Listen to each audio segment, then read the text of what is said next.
Over the weekend, I got sent this X post from someone I trust who asked me for my take on it. On its face, it looks pretty bad.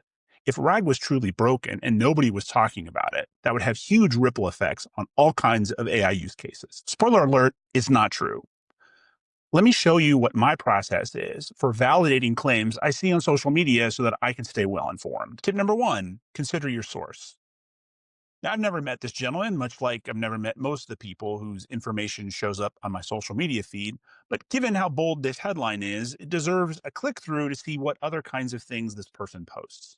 And you can see from this pinned tweet that a pattern emerges with some bold negative statement at the beginning that ultimately leads to invitation to his newsletter. That's a yellow flag. But let's keep going. Tip number two, follow the evidence.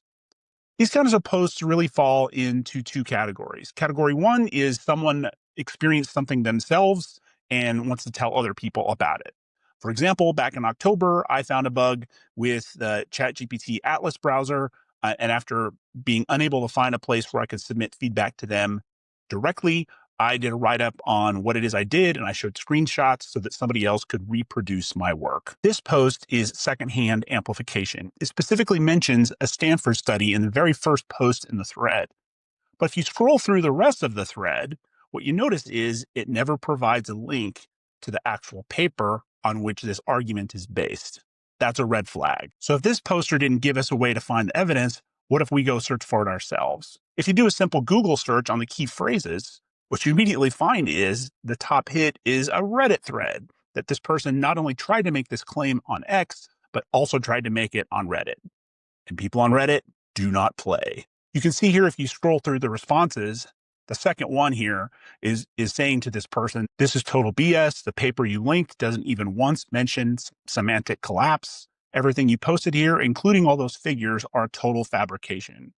And if you click through the link and you look at the actual white paper, if you simply scroll through it, you can see that what this Reddit user said is true, that none of the images that are associated with the X post are actually present in the white paper. So without even having to do any reading, we see that the claims that were made on X are false. But what if you did want to dig a little deeper, but not take a whole lot of your time? Tip number three, AI enhance yourself. When I originally received this X post, I was trying to sleep on a very uncomfortable sofa bed in the living room of my daughter's new Bronx apartment, and I only had my phone with me. So the first thing I did was I took the white paper and I asked Claude, hey, what is this saying? So I wanted to see if the summary that Claude came up with matched some of the claims on X. And what you can see is that while there are some interesting, if not dated, findings in the original white paper, you then try to map it to the Reddit article, which Claude can't read because of some JavaScript issues. Then I tried to get it to evaluate the X thread, which it could do.